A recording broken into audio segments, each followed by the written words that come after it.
사람의 키보다 몇십 배는 큰 커다란 나무들은 뿌리에서 물을 끌어올려도 우둥지까지 전하기가 쉽지 않다고 하지요. 그런 나무들에게는 안개가 좋은 수분 공급원이 된다고 합니다. 때로 우리를 불편하게 만드는 안개가 키가 큰 나무들에게는 시원한 약수가 되는 셈이지요. 자연은 참으로 신비로워서 무엇 하나 서로에게 필요하지 않은 것이 없고 서로 무언가를 주고받으며 살아가지요. 과연 나는 자연의 한 존재로 이 세상에 어떤 도움을 주고 있을까? 아름다운 인생을 위해서 스스로에게 던져보면 좋은 질문이 아닐까 싶습니다.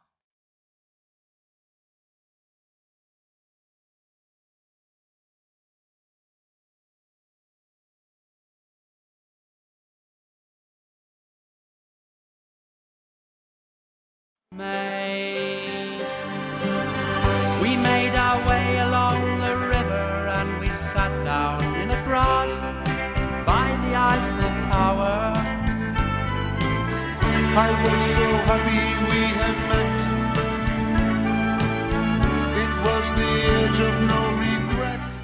9월 12일 목요일에 일어나 영화 맘마미아 OST 가운데서 콜린 퍼스의 Our Last Summer로 열어봤습니다. 안녕하세요, 정승조입니다. 올해의 여름은 정말 짧고 강렬하게 왔다 간 것 같아요. 찌는 듯한 무더위로 고생을 하긴 했지만 말이죠. 가을이 왔지만 가을이 빨리 지나갈까봐 지금 이 순간을 충분히 만끽하고 싶은데 쉽지만은 않은 것 같습니다. 이 계절 꽉 붙잡아서 잘 마주하시기 바랍니다. 역사 속 오늘 어떤 일이 일어났는지 알아보는 시간입니다. 일어나 오늘 먼저 만나볼 시기는 1959년 전 오늘입니다.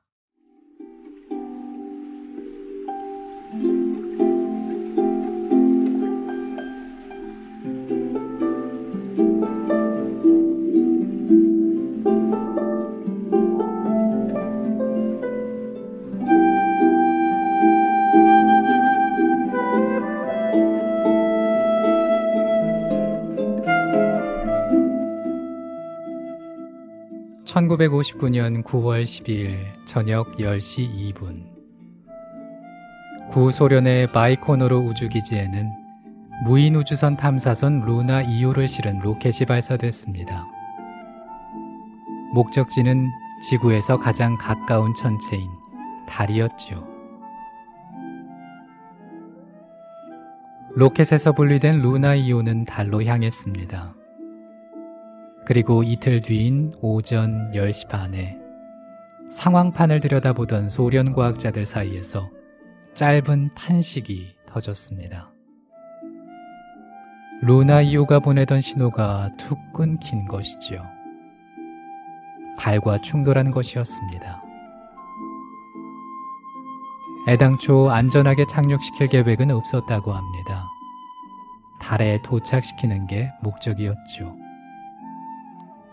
인류가 만든 우주선과 지구 밖 천체의 역사적인 첫 만남이었습니다. 루나 이후의 삶은 짧았지만 덧없는 것만은 아니었습니다. 달에 자기장과 방사능대가 없다는 사실을 처음으로 확인했으니까 말이죠. 2차 세계대전 후 70년대 초반까지 미국과 소련의 우주 경쟁은 달이 주요 대상이었습니다. 전반전은 소련의 압도적인 우세였죠. 달 궤도 진입도, 달 표면 도착도 소련이 앞섰고 달 뒷면을 먼저 촬영한 것도 역시 소련의 우주선이었습니다. 루나 2호가 달에 정확히 명중했을 때 미국 사회는 충격에 휩싸입니다. 달까지는 38만 4천 킬로미터로 지구 둘레의 약 10배 거리. 게다가 달은 움직이는 표적이었는데 이 정도 정확도라면 미국 본토의 분위기는 말하지 않아도 알 것 같습니다. 케네디 정부는 1960년대에 250억 달러라는 천문학적인 예산을 쏟아부으면서 아폴로 계획에 매달렸습니다. 그리고 1969년 11월 인간을 태운 아폴로 11호를 달에 착륙시켰지요. 역전 드라마의 시작이었습니다.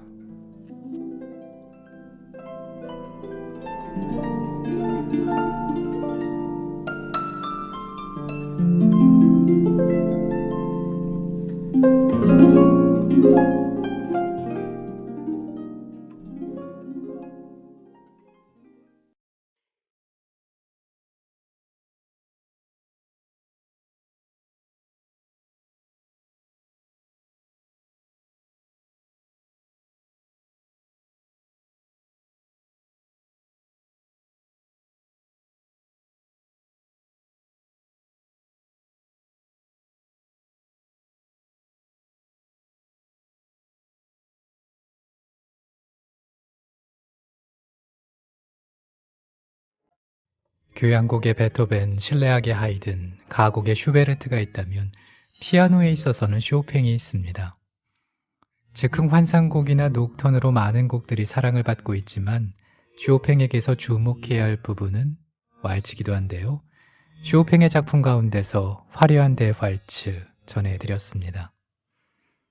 국민TV 라디오 일어나 듣고 계십니다. 9월 12일 목요일 순서 함께하고 계신데요. 어제 오늘 속에는 어떤 일들이 일어났을지 알아보겠습니다.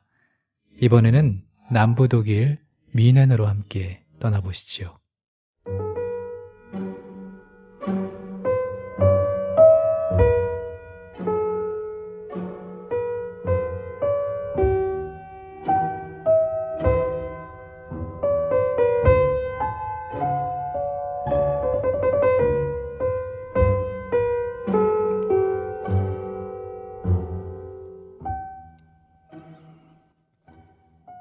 중세 정취가 짙게 남아있는 남부 독일 바이에른의 뮌헨. 초가을 대기 속으로 뭔가 벌어지고 있다는 듯 묘하게 들뜬 분위기가 퍼져나가기 시작합니다. 신문은 시시각각으로 모여드는 명사들의 소식을 전했죠. 작곡가 까미유 생상스, 에드워드 엘가, 지휘자 빌렘 멘겔베르크, 피아니스트 세르게이 라흐마니노프, 소설가 토마스만. 공연 당일인 1910년 9월 12일이 되자 도시는 긴장감으로 정적마저 감돕니다. 103년 전 오늘, 바로 말로의 교향곡 8번에 초연이 있는 날이었습니다. 말로의 제자였던 브루노 발터는 당시를 이렇게 말합니다. 말로가 모습을 보이자 관객 전체가 일어섰다. 경의를 나타내는 정적이 흘렀다. 곧이어 신인지 악마인지를 알 수 없는 이 사람. 말로가 만들어낸 어마어마한 음향이 무대의 빛 속으로 쏟아지기 시작했다. 그것은 교향곡이라는 개념으로 설명할 수 없는 음향의 폭포수였습니다. 오케스트라의 171명, 독창자 8명, 성인 합창단 2개와 아동 합창단을 합쳐 850명, 그리고 지휘자 1명. 모두 1030명이 무대 위에 섰습니다. 최후의 강렬한 화음이 사라지자 노도와 같은 함성이 장내를 휩습니다. 작곡가는 무대에 올라 어린이 합창단원 한 명 한 명과 악수를 했습니다. 말로는 작품을 구상하면서 멘겔베르크에게 이런 편지를 보냅니다. 지금까지 내가 작곡한 음악을 모두 합쳐도 이 작품에는 비할 수 없을 것입니다. 우주가 소리를 내고 메아리 친다고 상상해 보시기 바랍니다. 평소 교향곡은 우주를 담아야 한다고 했던 그의 주장대로 말로는 작품에 자신의 우주를 쏟아넣었던 것이지요. 교향곡 8번은 초연 당시에 공연을 맡은 에밀 구트만이 천인교향곡이라는 슬로건을 붙인 이후에 지금까지 천인교향곡으로 불리고 있습니다. 말로는 이 곡의 아이디어에 굉장히 심취해 있었다고 그러더라고요. 교향곡 전체에 가사가 들어가는 노래가 차지한다는 것은 누구도 상상하지 못한 일이었죠. 이미 알고 있는 분도 있으시겠지만 교향곡에 합창이 들어가는 아이디어의 기본은 베토벤의 시초고요. 마지막 합창이 끝나고 말미를 오케스트라로 처리하는 것도 베토벤 합창이 먼저입니다. 베토벤을 존경했던 말러에게 베토벤의 음악은 밑거름이 되지 않았을까 싶네요. 역사 속 오늘을 알아보는 시간 국민TV 라디오 일어나 목요일 순서 함께하고 계십니다.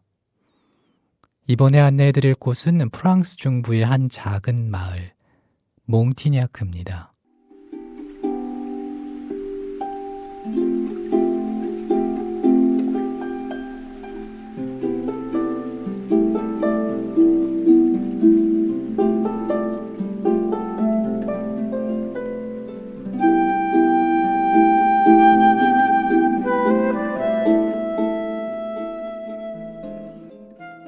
(1940년 9월 12일) 프랑스 중부의 몽티냐크라는 작은 마을. 이 마을의 10대 소년 4명은 이날 집 주변의 라스코 언덕으로 올라갑니다. 그들은 언덕 중간의 한 구덩이에서 멈추더니 주변을 파내기 시작했죠. 마을에는 언덕 어딘가에 중세시대 성으로 통하는 비밀 통로가 있을지도 모른다는 전설이 전해지고 있었습니다. 그렇게 두어 시간이 흐르고 아이들의 눈에는 어두컴컴한 긴 터널이 보였습니다. 전설이 사실로 다가오는 순간이었죠. 꼬마 탐험가들은 흥분하기 시작합니다. 이윽고 터널을 가로질러 내려간 아이들은 자신들의 앞에 펼쳐진 경이로운 장면에 놀라움을 금치 못했습니다. 말과 소, 그리고 사슴. 당장이라도 살아서 달려들 것 같이 생생한 동물 그림. 라르코 동굴 벽화가 소년들의 주위를 둘러싼 것이죠. 이런 사실은 소년들의 입을 거쳐서 전 세계로 퍼집니다. 라스코 동굴 벽화의 발견은 세계 고고학계의 충격 그 자체였죠. 동굴 벽면을 장식한 치밀하고 사실적인 그림들은 미개인이 그린 것이라고는 믿기 어려울 만큼 수준이 높았습니다. 현장을 둘러본 파블로 피카소는 현대미술의 판정패를 선언했고, 벽화가 누군가에게 솜씨 좋게 조작된 것이라는 주장이 나올 정도로 유명세를 탔습니다. 하지만 인간의 발견은 곧 오염을 뜻했습니다. 17,000년이란 유구한 세월을 건강하게 버텼던 라스코의 벽화지만 관광명소로 일반인에게 공개되면서 인간의 손길에 찌들기 시작했습니다. 어쩌면 라스코 동굴의 존재는 소년들만 알고 있는 것이 차라리 나았을지도 모르겠다는 생각이 듭니다.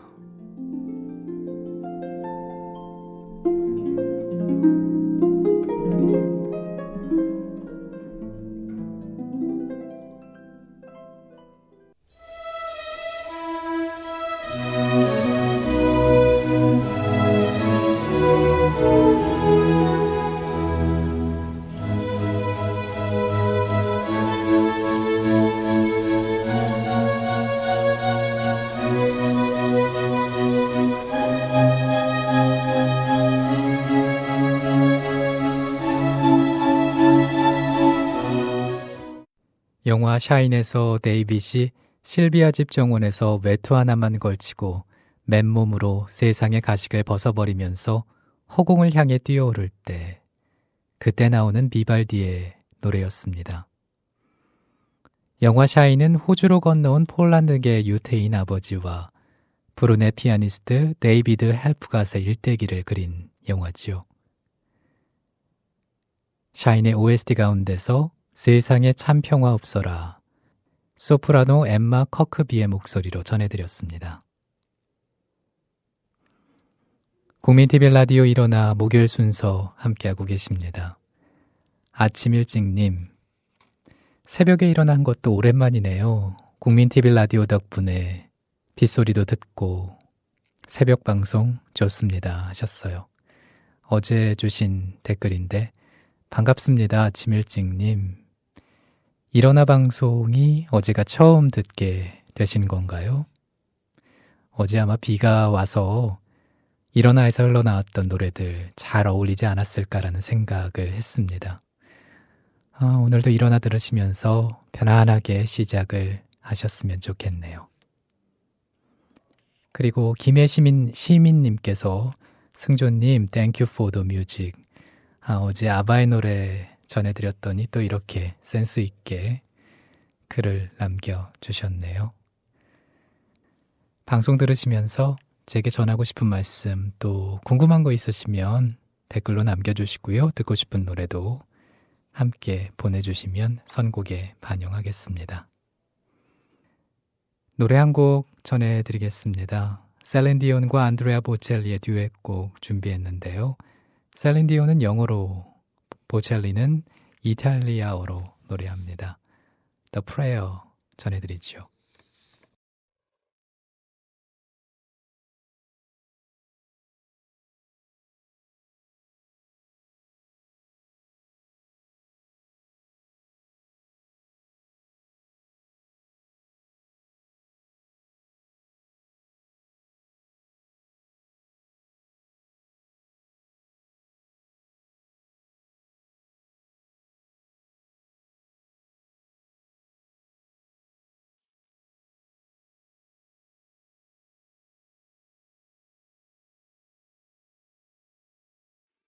다른 언어지만 하나가 된 노래가 감동을 전해주지 않나요?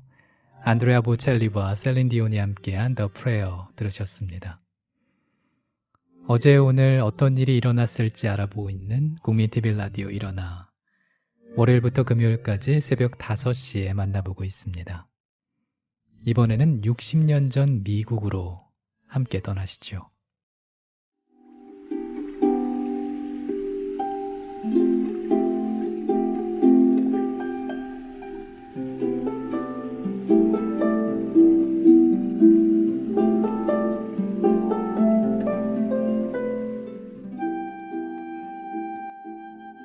(1953년 9월 12일) 미국 로드아일랜드의 한 성당에서 명문가 출신의 24살 여기자와 잘생기고 촉망받는 36살의 하원 의원이 평생을 기약합니다. 제클린 부비의 케네디 오나시스, 백악관의 안주인이자 그리스 선박왕 아리스토텔레스의 오나시스 부인, 미국 상류층 사교계의 대모, 뛰어난 출판 사업가, 디자이너가 아니면서도 자신의 이름이 붙은 패션을 만든 고혹적인 이 여성은 이렇게 자신의 공적인 삶을 시작합니다. 대통령 부인으로 있었던 기간이 3년이 채 안 됐음에도 전 남편인 존 F 케네디보다 한참 못생기고 나이도 많은 데다 사생활까지 복잡했던 오나시스와 재혼까지 했음에도 제클린은 많은 미국인들에게 영원한 퍼스트레이디로 기억되고 있습니다. 딱딱한 정장 대신에 몸에 붙는 민소매 원피스를 입고 챙이 넓은 모자를 쓴 젊은 영부인은 변화를 갈망했던 미국인들에게 신선하고 세련된 충격이었죠.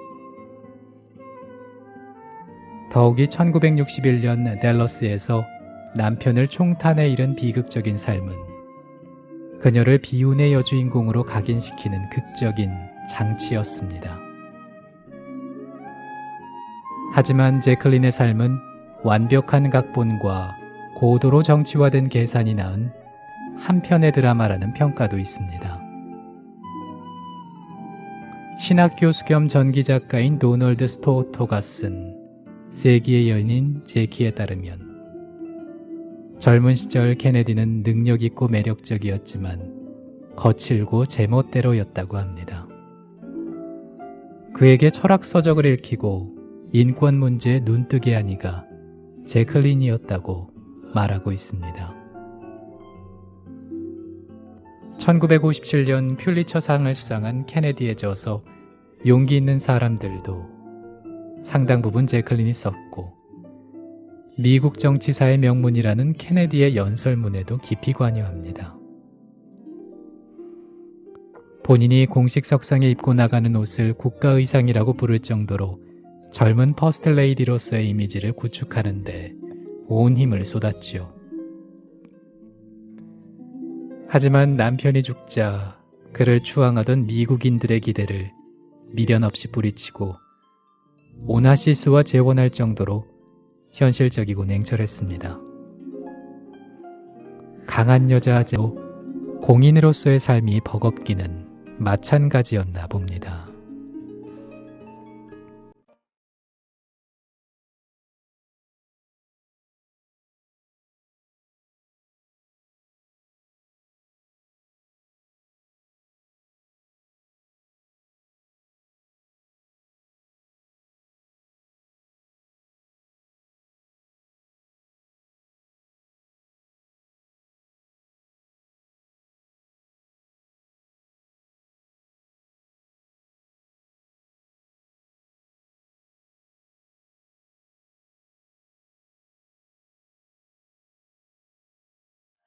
비어있는 공간에는 뭐든 채워놓을 수가 있지요.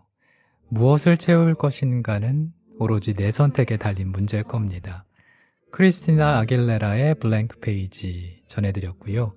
이어서 영화 냉정과 열정 사이 OST 가운데서 요시마타료의 엔딩곡 들으셨습니다. 국민TV 라디오 일어나 목요일 순서 함께 하고 계십니다. 행복한 맘님께서 음악이 너무 좋네요. 오늘도 힘차게 좋은 하루 되세요 하셨는데 감사합니다. 오늘도 좋은 하루 되고 계신지 모르겠는데 꼭 좋은 하루가 될 수 있게 제가 기도를 할게요. 그리고 어제 등려군 노래 전해드렸더니 페이팔레 타임님께서 등려군의 노래를 들으면 장만옥과 여명이 떠오르는 건 어쩔 수 없겠죠. 문득 천밀밀이 보고 싶어지네요. 하셨습니다. 맞아요. 그 유명한 노래를 듣게 되면 영화가 떠오르기 마련입니다. 어떤 장면이 떠오르실까요? 간만에 본방 청취합니다 하셨는데 자주자주 본방 사수 부탁드릴게요. 고맙습니다. 국민TV 라디오 일어나 목요일 순서 듣고 계십니다. 역사 속 오늘 어떤 일이 있었을까 알아보는 시간. 이번에는 저 멀리 남아프리카 공화국으로 시간여행을 떠나보시죠.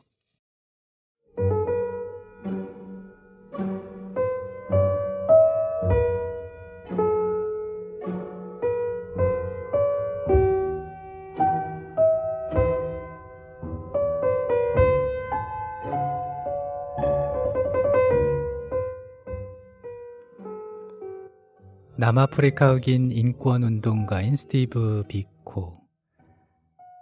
그는 1997년 8월 도로에서 경찰에 체포가 됐습니다. 검은 것이 아름답다. 당신은 존재만으로 충분하다. 한 인간으로 자신을 바라보라고 흑인에게 호소했던 그였습니다. 1960년대 초 흑인 지도자 넬슨 만델라와 로버트 소비케가 수감된 뒤 남아공 흑인운동은 구심점을 잃은 채 비틀댔습니다. 이때 비코가 흑인의 자긍심과 존엄성을 고취시키기 위해서 흑인 운동의 전면에 나서죠. 대학에서 의학을 공부하던 그는 한 남아프리카 학생동맹에서 활동을 하다가 흑인 학생의 요구를 대변해주지 못한다는 이유로 탈퇴했습니다. 그 후로 8년 뒤에 남아프리카 전 흑인 학생연합을 설립해서 초대 회장으로 선출돼 전업활동가로 나섭니다. 비코는 여러 조직과 운동을 이끌면서 활발한 활동을 펼치다가 남아공 백인 정부의 탄압을 받습니다. 보안관찰 처분으로 집필과 정치활동을 금지당했고 거주가 제한됐으며 여러 혐의로 수차례 체포와 구금을 겪었습니다. 쇠창살에 묵힌 채 22시간이 넘도록 고문과 구타를 당한 그는 심각한 뇌 손상을 입고 맙니다. 경찰은 의식이 없는 비코를 알몸 그대로 랜드로버 뒷좌석에 방치한 채 1500km나 떨어진 병원으로 싣고 갔습니다. 하지만 45년 전 오늘 30살의 짧은 생을 마감했습니다. 경찰은 사망 원인이 7일간의 단식으로 인한 쇼크라고 발표했지만 어느 누구도 믿지 않았습니다.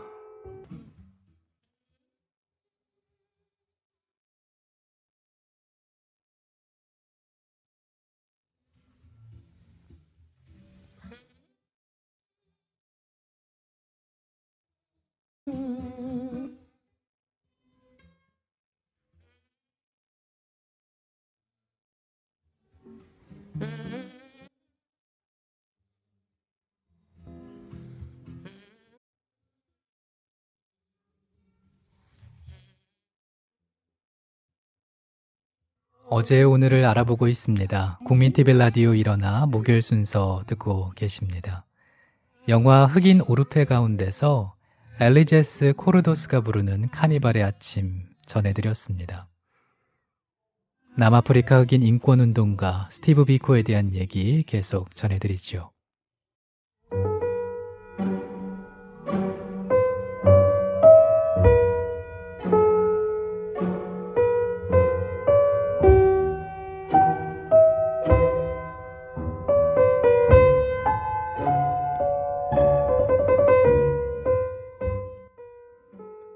젊고 유망한 흑인 지도자의 죽음은 남아공의 소용돌이를 몰고 왔습니다. 잔혹한 인종분리 정책에 세계 각국의 비난도 쏟아졌죠. 비코의 장례식에는 15,000명이 넘는 조문객이 몰려들었는데 미국과 서유럽 지역의 대사와 외교관도 자리를 함께했습니다. 고인의 절친한 친구이자 남아공신문 데일리 디스패치의 편집장이었던 도널드 우주는 시신 공시소에서 촬영한 비코의 사진을 공개합니다. 머리 부분의 심한 상처는 의문사라는 덮개를 들추는 명백한 증거였죠. 남아공 정부는 우주에게 비코와 같은 보안 관찰 처분으로 대응했고 공개 활동을 금지시켰습니다. 우주는 삼엄한 감시 속에 국외 탈출을 감행했고 영국 망명 생활 동안 비코의 삶과 투쟁을 담은 책을 출간했습니다. 차별과 억압에 당당했던 검은 거인 비코. 열등감에서 벗어나라는 그의 강인한 목소리는 지금 이 시간에도 강한 울림으로 다가오는 것 같습니다.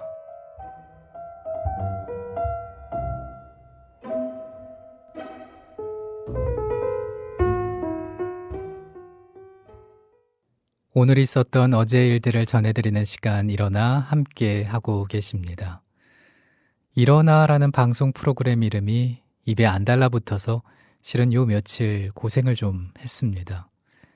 제목 그대로만 보면 뭔가 활기차게 방송을 해야 할 것 같은데 새벽이라는 시간대가 고려 대상이 안 될 수가 없고요.